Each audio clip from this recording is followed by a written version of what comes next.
அண்மை செய்தியை பார்த்துக் கொண்டிருக்கிறோம். பால் கலப்படம் தொடர்பான வழக்கில் தமிழக அரசு 2 வாரங்களில் பதிலளிக்க சென்னை உயர்நீதிமன்றம் உத்தரவிட்டிருக்கிறது. பால் கலப்படம் தொடர்பாக எடுத்த நடவடிக்கைகள் என்னென்னவென்பதை தமிழக அரசு விவரிக்க வேண்டும் என்பதும் சென்னை உயர்நீதிமன்றத்தின் உத்தரவாக இருக்கிறது.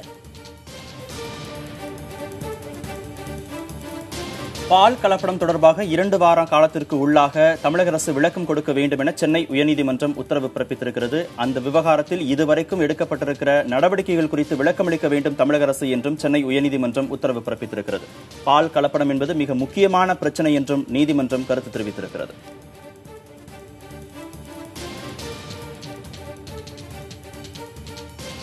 தனியார் நிறுவனங்கள் விற்கும் பாலில் கலப்படம் செய்யப்படுவதாக, குறிப்பாக கேன்சர் உள்ளிட்ட நோயை ஏற்படுத்தக்கூடிய அளவிற்கு கலப்படம் நடப்பதாக பால்வளத்துறை அமைச்சர் ராஜேந்திர பாலாஜி அண்மையில் ஒரு தகவலை தெரிவித்திருந்தார். இதனை கட்டுப்படுத்தவும் ஒடுக்கவும் தீவிரமான நடவடிக்கையில் தாம் இறங்கியிருப்பதாகவும் அவர் தெரிவித்திருந்தார். இது தொடர்பான வழக்கு சென்னை உயர்நீதிமன்றத்தில் தற்போது நடைபெற்று வருகிறது.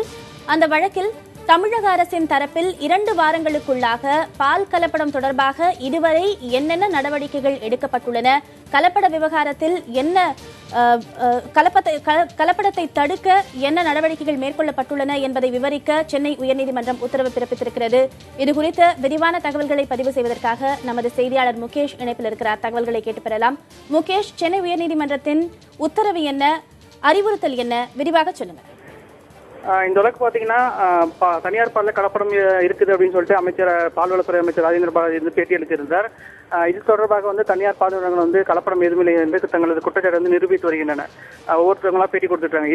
இதுக்கிடையில தனியார் பாலில் கலப்படம் இருப்பதை விசாரணை மேற்கொள்ள வேண்டும் என, அதாவது சிபிஐ விசாரணைக்கு உத்தரவு வேண்டும் என கோரி சென்னை உயர்நீதிமன்றத்தில் சூரிய பிரகாசம் என்ற வழக்கறிஞர் வழக்கு தொடர்ந்தார். இந்த வழக்கு இன்று தலைமை நீதிபதி அமர்வு விசாரணைக்கு வந்த பொழுது மனுதாரர் தரப்பில் தனது குற்றச்சாட்டுகள் தொடர்பான விரிவான விளக்கங்களை தெரிவிக்கப்பட்டது. அதாவது ஒரு அரசு பணியில் இருக்கு அரசு அமைச்சரே இந்த மாதிரி ஒரு தகவல் வெளியிட்டிருக்காரு. அதை தடுக்க வேண்டிய அரசே பாலியல் கலப்படம் இருக்கிறது உண்மைதான் என்று ஒரு வெளிப்படையான ஒரு அறிக்கை வெளியிட்டிருக்கிறது. இதனால மக்கள் பால் நுகர்வு மேல உள்ள நம்பிக்கை குறைந்து கொண்டிருக்கிறது. எனவே ஒரு தரமான பால் மக்களுக்கு போய் சேர வேண்டியதை அரசு உறுதிப்படுத்த வேண்டும். இந்த கலப்பட பால் விவகாரத்தில் ஈடுபட்டவர்கள் மீது உரிய நடவடிக்கை எடுத்து தண்டிக்க வேண்டும் என்றும் வழக்கு தொடர்ந்த கோரிக்கையை நீதிபதிக்கு முன்னிலையில் முன்வைச்சார். அப்பொழுது அரசு தரப்பில் ஆஜரான அரசு வழக்கறிஞர் என்ன தெரிவித்தார்னா, இந்த வழக்கு குறித்து 4 வாரத்தில் பதிலளிக்க இருப்பதாகவும் அதற்கு 4 வார கால அவகாசம் வேண்டும் என்றும் கோரிக்கை வைக்கப்பட்டது. ஆனால் அதை நிராகரித்த நீதிபதிகள் இந்த விஷயம் ரொம்ப சீரியஸான இஷ்யூ, அதனால 4 வாரம் என்பது அதிகப்படியான கால அவகாசம். எனவே இந்த வழக்கு 2 வாரத்துக்கு ஒத்தி வைக்கிறோம் என்றும், அதற்கிடையில் இந்த கலப்பட பால் விவகாரம் தொடர்பாக அமைச்சரை பேட்டி அளித்திருப்பதால் இதை தடுப்பதற்கு அரசு என்ன மாதிரியான நடவடிக்கை எடுத்திருக்கிறது என்பது குறித்த அறிக்கை, அதாவது ஸ்டேட்டஸ் ரிப்போர்ட் என்று சொல்வார்கள், அந்த ஸ்டேட்டஸ் ரிப்போர்ட்டை ஃபைல் பண்ண வேண்டும் என்று நீதிகள் தரப்பில் உத்தரவிடப்பட்டுள்ளது. இதையடுத்து இந்த வழக்கு ஜூன் 19ஆம் தேதிக்கு ஒத்தி வைக்கப்பட்டுள்ளது.